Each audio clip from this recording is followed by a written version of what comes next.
Tata electronics వాళ్ళు ఆహ్, Apple ఐఫోన్‌కి సంబంధించినటువంటి యాపిల్స్ ఐఫోన్ ఇండియా దానికి సంబంధించి దాంతో పాటుగా ఏదైతే కీలకమైనటువంటి డాక్యుమెంటల్ సెక్యూరిటీ వాళ్ళు కల్పిస్తున్నారు. అయితే దాని మీద ఒక సైబర్ అటాక్ జరిగింది.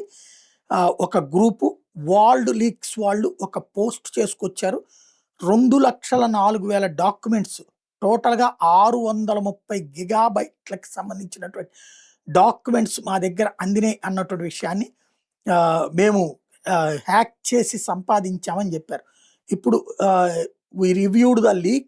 The files carry Apple's confidential and proprietary footers and Tesla trade secret markings and include iPhone circuit board inspection space factory data and employee passport scans కూడా ఉన్నాయి మా దగ్గర అంటూ ఈమెయిల్ చేసుకొచ్చారు. టాటా ఎలక్ట్రానిక్స్ కస్టమర్స్కి సంబంధించినటువంటిదంటూ బ్లాక్ మెయిల్ ఇక్కడ block chain blackmailing system start అయింది.